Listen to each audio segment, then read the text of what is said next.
Hi, good evening. It's Thursday Night Live, and it's so good to be here with you. Today was like a cray-cray day. I don't know about you guys. Did you have a cray-cray day? I had a cray-cray day. I mean, it was just one of those days where everything... I think somebody went outside to see if it was a full moon. It's not a full moon here, and I guess it's not a full moon here where you're at either. Unless, of course, you're looking from Georgia. No, Georgia would have... I think our friends that are in Georgia, the nation of Georgia, they would see the moon differently, right? Or would it all be the same? I don't know. Well, you can tell how bright I am. Anyway, tonight we have a special message for you. We're so glad you're tuned in. We hope that you have like 20 minutes of your time to be with us, and we hope you find it to be rewarding and encouraging. And we can't tell you how we are so blessed to hear of those of you that like really see it, make it a part of your week, and how God is just using it in your life. It just really encourages us because it's just from our couch to yours. Oh, Steve. Bless you. And it's live. You just never know what's going to happen. I said to my husband, do I look okay? I'm kind of cash. And he's like, oh, you look great. I'm like, it's a good thing you said that, because if you said you look really bad, it wouldn't have been a good way to start, or the interaction would have been a little weaker. Anyway, so Pastor, what do we have tonight? Well, we're in the COVID and spiritual renewal. Yeah, we're still doing the series, and so how COVID affects our spiritual renewal. Absolutely. Okay. And we've been seeing how for a lot of people it's actually helped them, because it's caused them to look at life, look at where they're at, where they're going. And so we've looked at different things. And so I'm just going to kind of touch on the other things that we talked about, and I'm talking about tonight's session. So basically, this COVID has caused us to give up a lot of our personal freedoms. And right now, as we're going into another phase, they're limiting us again here in California. Yes. I don't know about out there where you are, but so they're trying to create a little bit more downtime for us, and to try to get a hold of this thing because they're afraid and concerned that it's going to spike again. And so, we understand, but at the same time, I think we as people, we're like, okay, we're done already. Mm-hmm. And but in the midst of that, we're letting things go. Mm-hmm. And I think that was the first week I talked about let it go and just let God. Let God just kind of run with this, with you. And we looked at be still and know that I'm God, recognizing that God's totally engaged, totally involved with you and with us, and he's going to lead us, and it's just, we just have to keep our eyes on him. And so he's able to work, we have to ask the question, is he able to work everything out in our lives? Well, yeah. Does he, the promise is, he won't give us more than what we can handle. Do we know that? Do we feel that? Do we trust that God has good things planned for us? Those are all parts of our basic trust that we have in God, right? And then I talked about believing God and living by faith. And I was talking about how faith is not just believing something, but it's actually acting on what you believe. Acting on what you believe, right? And which is one of the hardest things to do, because we can believe all we want, but once you really start to make the transition, you go, you know what? I have to just align my life to this. That's when things really start to happen, right? And so there are three components. You need to be persuaded that this is true. You need to be persuaded, like, yeah, okay, I think this is going to happen. Then you need to position yourself, and then you proceed. You go forward. And then the three enemies I talked about were denial, despair, and doubt. And those are the things that are always going to come, no matter what happens. Even if you have incredible faith, these are the three things that might try to work their way in your mind, right? In your heart, to try to stop you from walking in faith. And this is a journey that you have with God. Every single one of us has a different level, different place that God has led us through. And so we need to have grace for each other. And so, but one of the things I wanted to talk about tonight is what happens to faith, with our faith. Because it will be tested, right? It will be tested. And you will be tested by situations. It'll be tested. Even God will allow you to go through things so that you can see where your faith is, and to really see where you are, right? Well, basically, it's like a muscle, didn't you say? Yeah. Faith's like a muscle, and sometimes if you don't work out that muscle, it's kind of weak. But the more you get to work out the muscle, seeing that since I had my accident, the more I was told to lift weights and to keep lifting weights, then the muscle would remember and it would get strong. And I feel like that's with faith. When our faith is trusted or tested, or it's not even that it's tested, that it's exercised. Right. we get stronger from it. That's right. That's right. You know, not Moses, but Abraham was one of the, he's called the father of faith because he took some big steps. And through God, he was able to show us and give us examples of what faith looks like. And Abraham was 99 years old, and the Lord appears to him, and he says, "You will be called Abraham." He changed his name. "For you will be the father of many nations." Now you have to understand this. He hadn't had a child. He'd had servants working for him, but he didn't have his own child yet. And he was 99. And then God says, "I will make you extremely fruitful." In other words, you're going to have a lot of kids. And he's like, dude, God, I'm 99 years old. "Your descendants will become many nations, and kings will be among them." Right? And then he starts to speak about Sarah, his wife. He says, "And regarding Sarai, your wife, her name will no longer be called Sarai, but her name will be Sarah. And I will bless her and give you a son from her." Right? Now at this time, she's like close to 80 years old. And so... Making me nervous. Yeah. So God says, you're going to have a son from her, right? And so that alone was like, oh, wait a minute. You know, I mean, how's that possible, right? But, you know, he's talking to God. So with God, right, it's all everything's possible, right? And so, and he says, "Yes, I will bless her richly, and she will become the mother of many nations." And then Abraham bowed down to the ground, and he laughed to himself in disbelief, like, "Oh man, are you kidding me? Wait, what? You know, how could I become a father at the age of 100? He thought. "And how can Sarah have a baby when she's 90 years old?" Or she was 90 at this point. So Abraham said to God, "May Ishmael live under your special blessing." Now you remember, Ishmael was a son that he had through his servant woman, because Sarah didn't think, "Oh, wait a minute, I can't have a child, I'm too old. Why don't you have relations with my servant and let her, you know, bear the child?" And so they did, and they had Ishmael. And then God said, "No, I said through Sarah," right? And so he doesn't understand what's going on, but God replies. He says, "No, Sarah, your wife, will give birth to a son for you. You will name him Isaac," which means laughter. "And I will confirm." Because it is funny. It is. "And I will confirm my covenant with him and his descendants as an everlasting covenant." And so that was a promise of God that he said, no, through her. And sometimes, you know, what he did was he kind of took it on his own, and he tried to like do things for God, thinking that that's what God wanted. But God wanted him to believe him by faith. I will give your wife, Sarah, a child, right? And so they didn't have that total trust and faith that God would do that. So she had her be with him be with. They didn't get an A on that servant. test. Did not get an A on that test, which is like us. There are times that you know, God might ask you to step out in faith, and we just kind of like, oh, and we just don't go all the way there.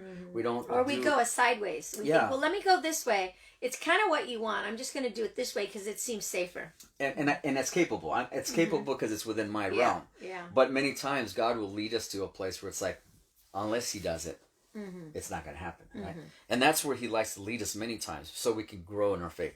And so sometime later, so they have the child, Isaac, and Isaac grows up, right? And then sometime later, God tested his faith, and he says, "Abraham," and God said, and he says, "Yes, here I am," and he says, "Take your son, Isaac, the one you love so much, and go to the land of Moriah." It's mountain range. "Go and sacrifice him as a burnt offering on one of the mountains, which I will show you." Now, could you imagine? Yeah.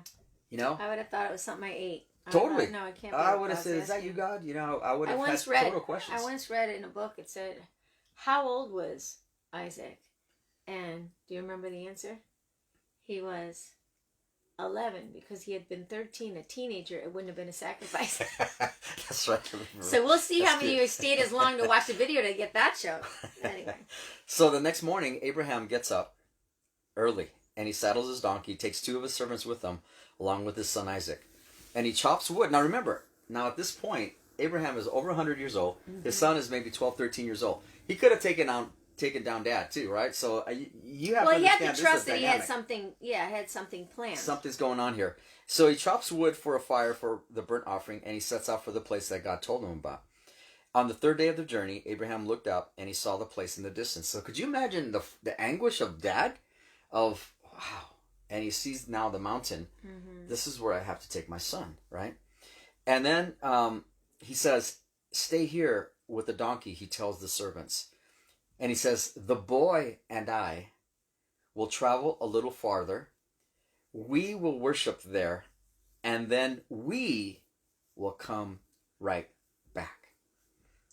So he believed, that God was going to show up. That God was going to show up somehow. Yeah, that he wouldn't ask him to do that because that was the practices of the pagans. Yeah.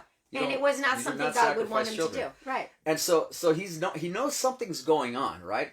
But yet at the same time, he has to fulfill this. He has to step out in faith and just trust that God is going to show up somehow, right? And in the book of Hebrews, it says, it was by faith that Abraham offered Isaac as a sacrifice when God was testing him. Abraham, who had received God's promises, was ready to sacrifice his only son, Isaac, even though God had told him, Isaac is the son through whom your descendants will be counted. And then it says, here's the key. Abraham reasoned that if Isaac died, God was able to bring him back to life again. Mm-hmm. You see, because this child was a miracle child in the first place. Right. And so if God could bring life to his wife, then of course God can raise this guy from the dead, right? His child. Mm-hmm. And so faith is that dynamic that it grows as we experience God personally. See, he had so many things happen in his life with God that God was faithful.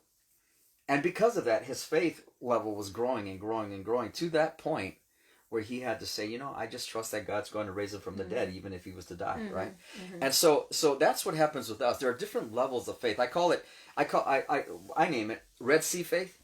The Red Sea faith is when Moses was taking the people through the desert, and they come up to the Red Sea, and now the enemy's behind them, and the Red Sea's in front of them. And then Moses is like, God, what do I do? And then what he does, he lifts up his staff, and then God parts the waters, right? And so all the former slaves, they see this, and they see the hand of God. God separated the waters, and they go, oh, God's here. And so they walk between, the two walls of water, and they walked through the Red Sea and got to the other side. And then shortly after, the Egyptians, they were drowned going into that same water. And so that's Red Sea faith. And then you've got another faith. I call it the Jordan River faith. And that one is where, when they were crossing to another body of water, they had to actually step in the water. It didn't. Yeah, he said step into the water, and then the waters would part. At that point. And then we were to take the rocks from the riverbank, and then they were going to be a reminder of that, how God... Of God's faithfulness. Yes. Mm-hmm. And so sometimes our faith is going to be tested one of two ways, or we're going to see things happen where God will just open the doors and we'll see it before we even get there. Mm-hmm. Other times he's going to say, trust me. Just step in. Mm-hmm. That's what walking in faith is. It's that place, right? And so, and God will have you join him, and he'll provide a God-sized opportunity to grow, right? And then you'll realize at that point, you can't do it unless God shows up. Mm-hmm. And those are those testings, those moments that help us to grow and really realize he's really closer than I thought he was. And so to do this, we have to make adjustments to God. To join God in what he's doing, you need to align your life. And so what do you, for you, what do you have to change to align yourself to a walk of faith? Are there some things that you might be looking at and saying, gosh, I can believe God for this, but I don't know if I can trust God for that, right? Yep. And there's some places that God may be leading you, and let him lead you, and he'll grow you there because he wants you to be a man and a woman of faith, to really be able to trust that God is there and that he will fulfill what he says he's going to do. But it's that journey, right? All of us at a different place. And so Jesus said this. He says, in the same way, if you want to be my disciple, it will cost you everything. Don't underestimate that cost. So he's basically saying, look, if you want to walk with me, it's gonna cost you. But what it costs, though, is that you put all your eggs in one basket. That you don't lean on yourself, but you lean on him.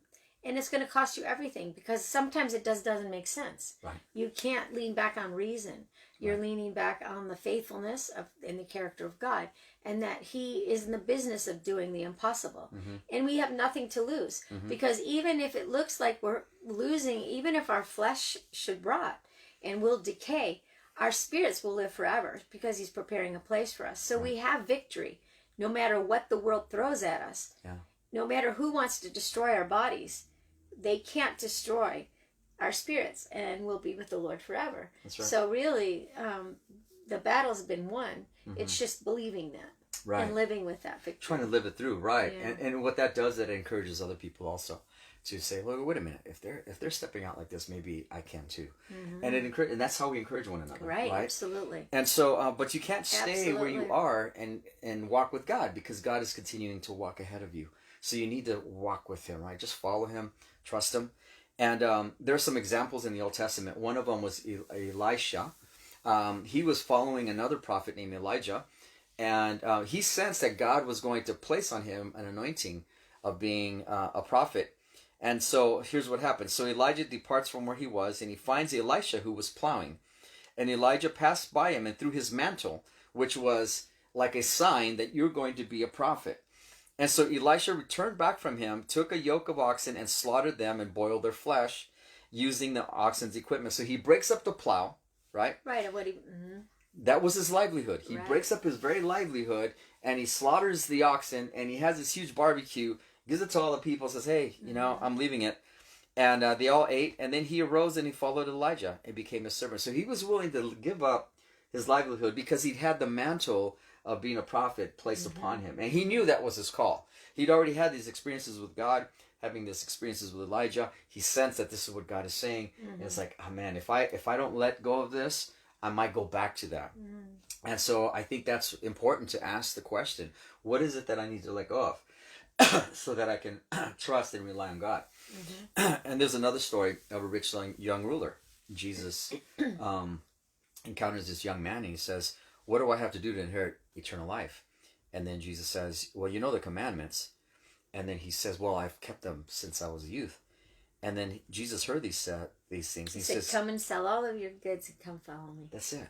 And he said, that was a little bit difficult. Yeah, and why was it difficult for him? But I think of the story of Francis of Assisi, where, I don't know if you know the story, but he was from a very wealthy family in the town. And he went to his mom and dad and he said, "You know what? I'm going to go live on the streets with the poor, and I'm going to kind of lay down all what I could have been inheriting, because I really want to reach these people." And he's such a gentle soul, the pictures of the birds and everybody following on him.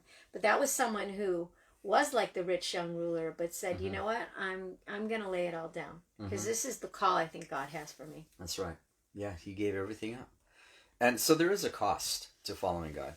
There are different kinds of adjustments, but the first key is it's an absolute surrender. Yeah, absolutely. Whatever it is, you just have to say, God. But there's so much freeing. I remember when I was thinking about whether I wanted to become a believer, if I really believed it all, and I remember feeling like this anguish and this conflict. But once I really surrendered, and I said, "You know what, God, I'm buying in. I'm believing it. I want to be your disciple. I want you to teach me. I want to learn from you. I'm walking after you and nothing else." There was such a peace. Oh yeah. And so don't ever think that when you're in a battle for your faith, for it to grow, that the peace will come when you make that step of faith. It's really, when you give up, you gain so much, and the contentment is so real. It's amazing. So there's a real releasing. It's when we hold on. It's kind of like when you see someone trying to carry a lot of things, it's just, they're all bound up. But when we just keep releasing everything, it's just it's a sweeter walk. You become free. Yeah, just like you said. Noah built an ark when there was no rain. Water was coming out of the ground, and he was like, there was going to be water. And Abraham, he left his family to establish a nation, create a whole nation, right? Moses returned to Egypt to free millions of slaves, leading them to the promised land. David, he left his sheep to become a king. Peter, Andrew, James, and John, they were fishermen. They left their livelihood to follow the one that was going to teach them how to fish for men, right? Saul changed from killing Christians to leading many to Christ and going all over the world and sharing. He'd had this radical transformation. And so it's like you have to surrender. That's the first thing. And then there's also, we need to learn to endure opposition, because it's not always received. Some people don't understand when you take a step of faith. A lot of our families, right, probably thought we were crazy when we first became absolutely very vocal about our faith absolutely. and living the way we did. And my husband and I, we've not owned anything. We have been living in church buildings or where we've rented, and we've just lived a different life. And so, and everybody, we all have different callings. That's right. Maybe someday we're going to own a big, beautiful house. But, I just feel like, but there is opposition that you're going to face. Definitely. Yeah. And Paul was saying, he was talking about for himself. He says, I have been in labor, as abundantly in stripes. He says, I've received measure. In other words, I've been whipped. I've been in prison frequently. I think it's 4 or 5 times. I've almost died numerous times. He'd been, beaten with rods. One time they threw rocks at him and stoned him. 3 times he was shipwrecked. Another time he was in the deep. Who knows what that means? He was in journeys and perils of water, robbers. I mean, he was going through it. Yeah, right. He's and lots he of said, things. but this is what God has called me, because I have a deep concern for the churches. I want the world to know what has happened to me, that God is real, right, and that God gives you this eternal life through Jesus. And I mean, he had the greatest story to share, so he couldn't keep it in. He had to tell the whole world. Even though he went through all that stuff. Even though he went through everything. And so that leads to the third point, which is the total dependence on God.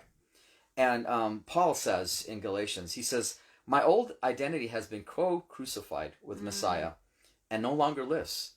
And see, that's what he had to do. He had to surrender.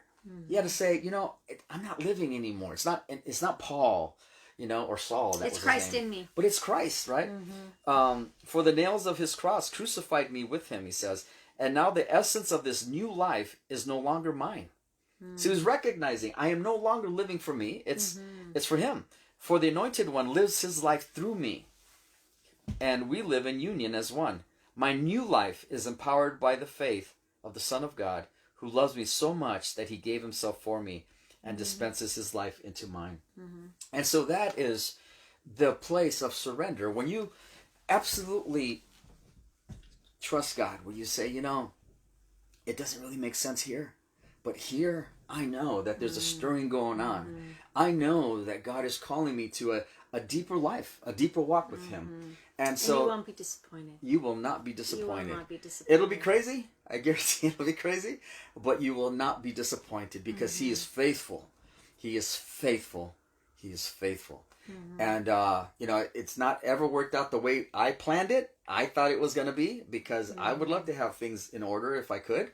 But I'll tell you what, I couldn't have imagined a better life like this, to be able to walk with God and be able to, we've lived in numerous homes, and they've been good homes. God has supplied beautiful homes. We have great friends. I mean, things have happened for us because we're on this journey, and he's walked with us, and he's led us to places of letting go and saying, okay, God, I just have to trust you. And it's not easy. I'll be honest with you, it's not easy, but it's good. And so I just want to encourage you, continue to pursue, continue to press in. We know. Listen to what God is saying. They have the courage. Amen. They're going to walk that walk of faith. Amen. Because there's no better walk. Bless you. Amen. We'll see you next week. Next week's Thanksgiving. We're going to be actually moving Thursday Night Live to Wednesday night. So we're going to be doing it pretty much every week, I think, on Wednesday. So we'll see you next Wednesday night. Okay, Blessings. Take care. Bye-bye.